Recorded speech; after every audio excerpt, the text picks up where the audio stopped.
बहुत सीरियस विषय है जो आज हम इलेक्शन कमीशन के सामने हमने रखा, और ये विषय जो है हमारे सैनिकों के बारे में। कुछ दिन पहले राहुल गांधी जी ने कहा कि नरेंद्र मोदी ने दो तरह के सैनिक बनाए हैं।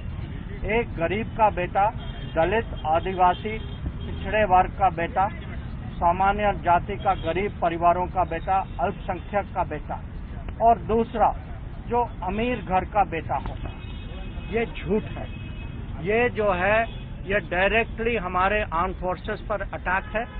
ये विवाद का विषय बनाना चाहते हैं, बीच में उनका मोराल जो है उसको कम करना चाहते हैं, और ये चुनाव का विषय नहीं है, ये राष्ट्र सुरक्षा का विषय है।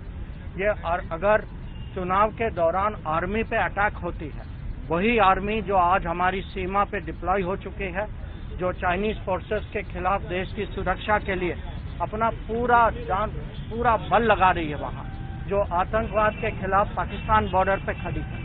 अगर आप उस समय उनको ऐसे अटैक करते हैं, बिना कारण के अटैक करते हैं, झूठ फैला के अटैक करते हैं, और ऐसी चीजें कहते हैं कि अगर इन लोगों का ये शहीद भी हो जाए तो भारत सरकार इनके लिए कुछ नहीं करेगी। तो ये हम बहुत इसको सीरियसली मानते हैं, और हमारा अर्ज है इलेक्शन कमीशन को कि इसके बारे में बहुत स्ट्रिक्ट एक्शन लें।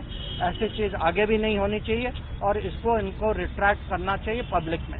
मैं ये भी आप लोगों को याद दिलाना चाहता हूँ, यह पहली बार नहीं है कि हमारे सैनिकों पे कांग्रेस पार्टी और राहुल गांधी पर्सनली उनका अटैक हुआ।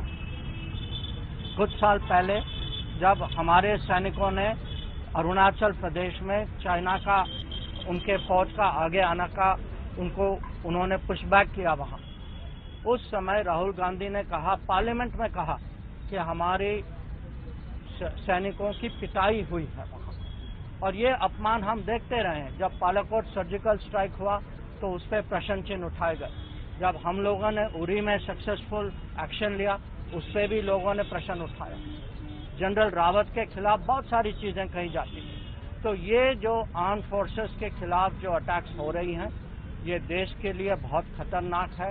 ये हमें कभी इसको बर्दाश्त नहीं करना चाहिए।